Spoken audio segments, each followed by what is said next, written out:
Baik, Assalamualaikum warahmatullahi wabarakatuh. Selamat pagi, Bapak Ibu dosen dan teman-teman sekalian.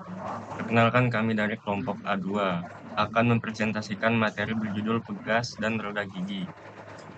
Kami terdiri dari 4 anggota.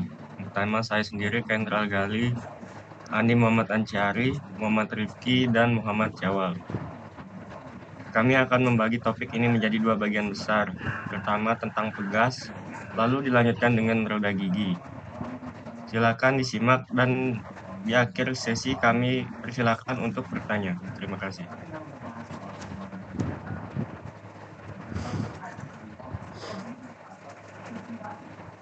Pegas. Mari kita mulai dari definisi pegas. Pegas adalah perangkat mekanis yang dirancang untuk menyimpan energi ketika terketuk dan mengembalikan jumlah energi yang setara jika dilepaskan. Pegas umumnya terbuat dari baja. Pegas yang dapat berupa kawat musik, kawat yang ditarik keras, atau kawat yang dikeraskan dengan minyak. Bahan lain yang digunakan untuk pegas kompresi meliputi baja tahan karat, tembaga berilium, dan perunggu fosfor. Plastik uretan digunakan dalam aplikasi di mana pegas konvensional akan terpengaruh oleh korosi, getaran, atau gaya akustik atau magnetik. Lanjut. Oke, saya Andi Muhammad Anciari akan melanjutkan slide ketiga, yang dimana slide ketiga ini membahas tentang material pegas. Yang pertama ada baja karbon polos. Baja ini umumnya memiliki kandungan karbon berkisar antara 0,5% hingga 1,1%. Secara umum dapat diasumsikan bahwa semakin tinggi kandungan karbon, maka semakin baik juga sifat pegas yang dapat diperolehnya. Pegas baja karbon polos memuaskan dalam pengoperasian sehingga suhu sekitar 180 derajat Celcius. Di atas suhu ini, pegas sangat rentan mengalami deformasi permanen dan material alternatif harus digunakan. Yang B ada baja paduan. Nah, ini adalah pengembangan dari baja karbon polos dengan penambahan unsur seperti kromium dan vanadium, yang dimana hasilnya sifat mekanis lebih baik dan lebih cocok untuk aplikasi-aplikasi yang tidak bisa dipenuhi oleh baja karbon polos biasa. Yang poin C itu ada baja tahan karat, yang dimana baja tahan karat ini dipilih ketika ketahanan korosi jadi prioritas utama. Ada 2 jenisnya, yang dimana itu contohnya ada martensitic, yaitu untuk pegas dipipih dengan tekukan tajam, dibentuk dalam kondisi lunak lalu diberi perlakuan panas. Dan astentik dikerjakan dingin dan untuk pegas koil dan pipih. Keduanya mampu bekerja hingga suhu sekitar 235 derajat Celcius. Lanjut ke poin D, yang dimana poin D ini membahas tentang paduan nikel tinggi. Paduan nikel tinggi ini jagoannya ya untuk suhu sangat tinggi. Ada 2 varian utama, yaitu Inconel nikel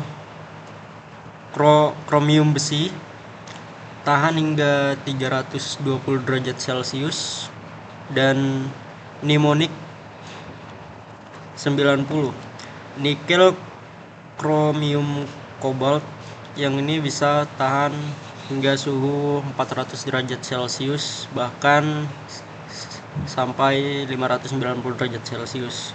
Dengan tegangan dikurangi, keduanya juga sangat tahan pada korosi. Yang kita lanjut ke poin E, yang dimana paduan berbaris tembaga. Material ini sangat unggul dalam dua hal, yaitu konduktivitas listrik dan ketahanan korosi. Makanya banyak dipakai di saklar peralatan listrik. Terdapat dua varian yang umum juga, yaitu kuningan yang dimana mengandung sekitar 30% seng, cocok untuk tegangan ringan, dan perunggu fosfor yang dimana ini paling banyak digunakan di industri. Oke, kita lanjut ke slide 4 yang dimana bakal dibacakan oleh Muhammad Rifki. Oke, selanjutnya ada jenis-jenis pegas. Yang pertama adalah pegas tarik atau extension atau tension spring. Bekerja saat kedua ujungnya ditarik menjauh. Kondisi diam, lilitannya saling rapat. Ciri khasnya adalah kait di kedua ujungnya. Fungsi utama, menarik kembali dua komponen ke posisi semula setelah menjauh. Contoh umum, pegas pintu garasi.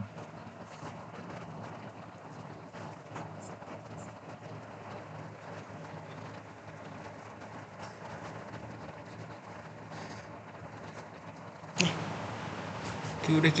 Lanjut, Ting.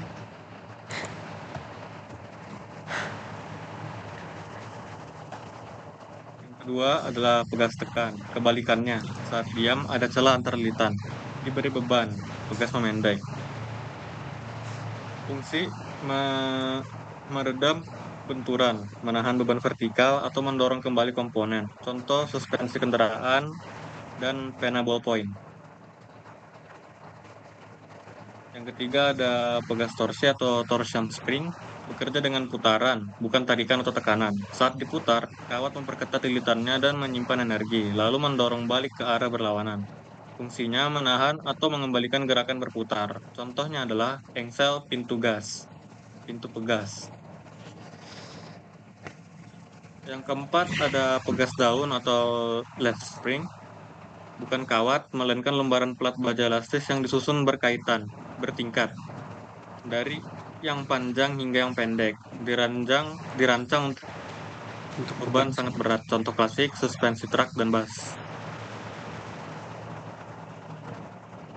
Yang kelima ada pegas piring atau bevel atau disc spring. Berbentuk seperti ring atau washer dengan profil sedikit cembung, sangat kaku. Keunggulannya mampu memberikan gaya sangat besar di ruang yang sangat sempit, dipakai di kopling mekanis atau rem industri.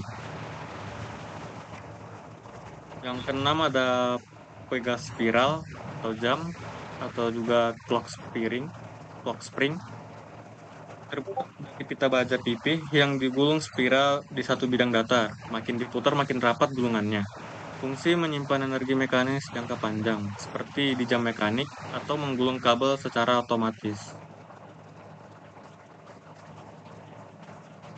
7. Pegas batang torsi atau torsion bar. Wujudnya cuma batang baja lurus yang tebal.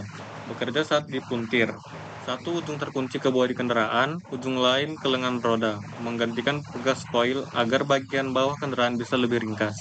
Dipakai di banyak kendaraan sport dan militer.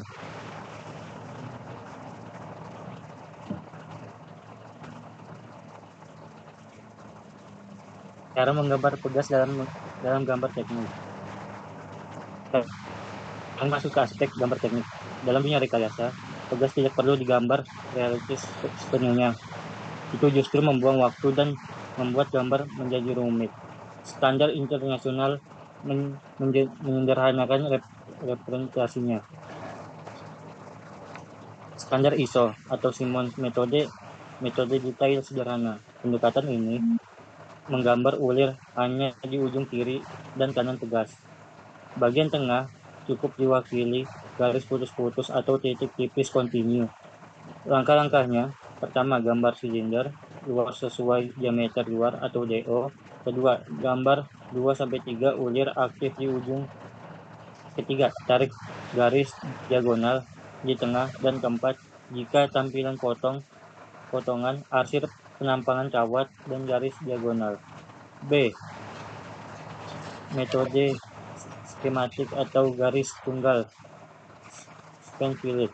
Untuk gambar susunan yang penuh komponen, pegas cukup digambar sebagai garis tebal zigzag berbentuk bola gergaji efisien, dan tetap informatif. Standar ANSI Amerika ANSI membagi menjadi 3 level detail.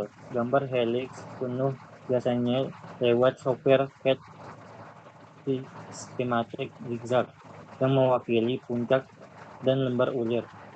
Pegas digambar sebagai kotak persegi panjang dan garis diagonal di dalamnya. Standar DIN Jerman mirip ISO. Jika ulir dari 5 bagian tengah tidak perlu digambar, cukup ujung-ujungnya lalu hubungkan dengan garis tumbuh di tengah.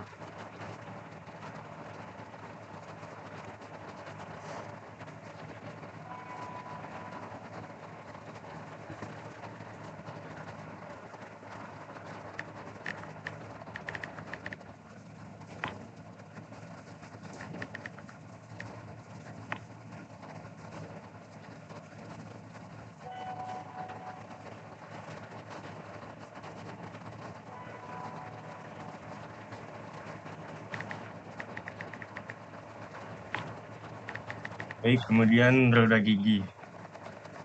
Kita beralih ke topik kedua, yaitu roda gigi. Roda gigi adalah mekanisme perpindahan daya yang sangat umum digunakan. Fungsinya adalah mengubah arah putaran, kecepatan, dan orientasi poros. Bentuk gigi yang kompleks bukan sembarangan. Itu hasil perhitungan matematis yang presisi. Sebelum menggambar roda gigi, baik di kertas maupun di CAD, kita harus paham dulu istilah-istilahnya. Lanjut. Istilah-istilah penting dalam roda gigi. Yang pertama, lingkaran pitch. Itu lingkaran imajiner yang menggambarkan gerakan roda gigi, seolah mengelinding tanpa selip.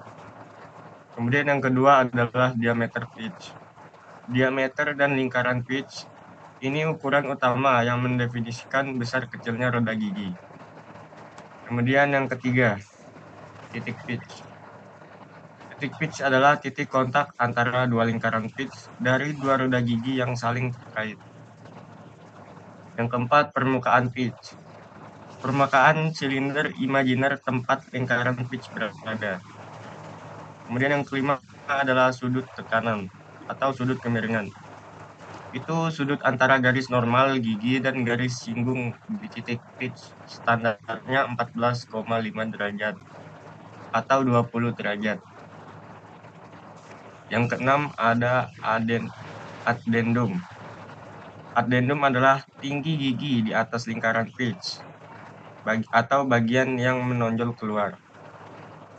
Kemudian dedendum.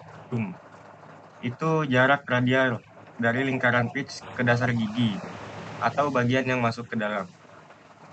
Yang ke-8 ada lingkaran tambahan. Lingkaran tambahan itu lingkaran yang melewati puncak semua gigi.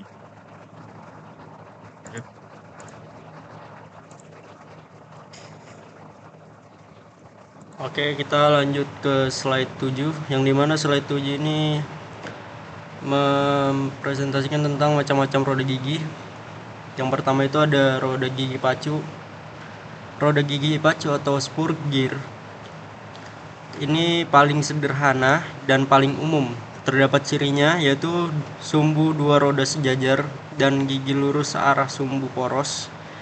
Gigi diposisikan sehingga panjang lingkaran pitch digunakan saat perpindahan daya dibutuhkan antara dua poros yang paralel. Yang kedua ada roda gigi helix, yang dimana roda gigi helix atau helical gear ini dikembangkan dari roda gigi lurus tapi giginya miring terhadap sumbu poros, yang dimana kontak antara gigi terjadi secara progresif diagonal dan sehingga lebih halus dan lebih senyap. Dipakai di transmisi otomatis kendaraan. Dan yang ketiga ada roda gigi miring atau biasa disebut bevel gear. Nah, di sini prinsipnya itu seperti dua kerucut gesekan yang saling bersentuhan. Digunakan untuk menghubungkan dua poros yang berada di bidang yang sama, tapi sumbunya berpotongan. Biasanya itu sumbunya itu 90 derajat. Yang dimana contohnya itu diferensial kendaraan. Lanjut yang keempat, ada roda gigi cacing atau worm gear. Digunakan untuk dua poros yang tidak berpotongan dan tegak lurus satu sama lain. Penggeraknya itu adalah skrup ulir atau yang biasa disebut cacing yang berputar dan menggerakkan roda. Satu putaran ulir itu sama dengan roda bergerak satu gigi atau rasio reduksi sangat besar. Keunggulannya ada self-locking pada banyak kasus, yang dimana contohnya itu ada winch lift barang. Oke, di slide 8 kita bakal lanjut ke Muhammad Rifki. Selanjutnya ada cara menggambar roda gigi dalam gambar teknik. Yang pertama ada standar ANSI atau Amerika. ANSI membagi cara menggambar pegas menjadi 3 level detail. Yang pertama ada level detailed, menggambar ulir pegas secara helix penuh menggunakan kurva. Jarang digunakan manual, biasanya otomatis jika menggunakan software CAD, seperti SolidWorks atau Autodesk Invertor. Yang level 2 ada schematic, menggunakan garis lurus zigzag untuk menggambar luar pegas, mirip rangkaian huruf V yang sejajar.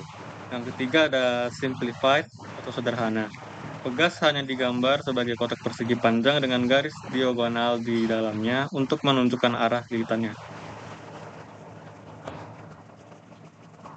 Selanjutnya ada standar DIN atau Jerman. Hampir sama dengan ISO atau ISO. Jika pegas memiliki jumlah ulir yang banyak, bisa lebih dari 5 ulir, maka ulir di bagian tengah tidak digambar. Cukup digambar ujung-ujungnya saja, lalu ditarik garis lurus di tengahnya.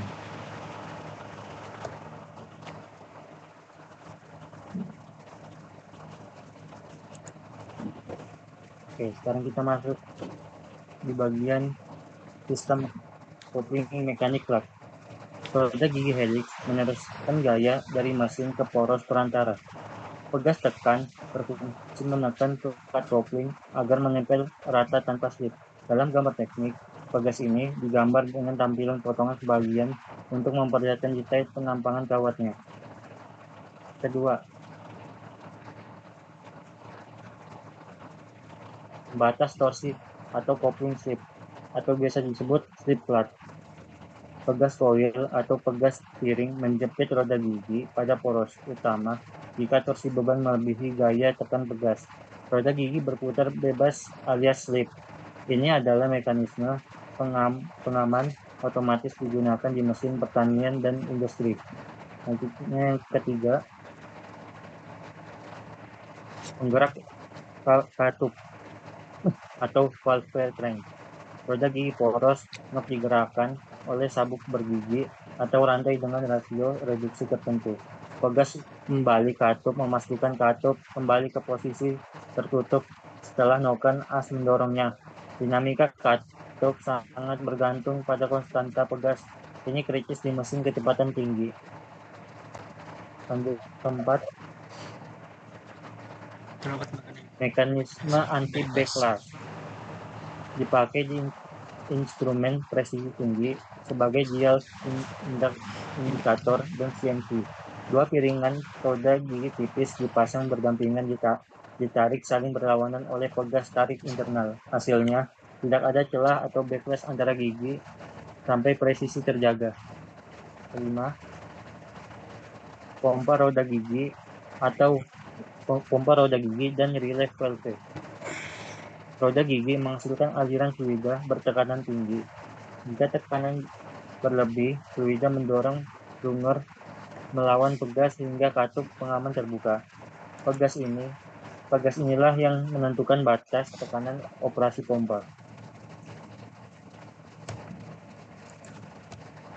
Baik, teman-teman dan Bapak Ibu dosen, kami telah membahas dua topik besar hari ini. Mulai dari pegas, dari definisinya, material, dan berbagai jenis hingga cara menggambarnya dalam gambar teknik. Sama yang kedua itu kita membahas tentang roda gigi, dari istilah-istilah dasar, jenis-jenisnya, cara menggambar, sampai contoh aplikasi nyata kombinasi keduanya. Kemudian ada kesimpulan yang utama itu pegas dan roda gigi adalah komponen fundamental dalam rekayasa mekanik. Pemahaman terhadap material, jenis, dan standar gambar tekniknya sangat penting untuk merancang sistem mekanis yang handal dan efisien. Demikian presentasi dari kelompok kami mohon maaf bila ada kekurangan. Kami persilakan kepada Bapak Ibu dosen dan teman-teman untuk mengajukan pertanyaan. Terima kasih. Wassalamualaikum warahmatullahi wabarakatuh.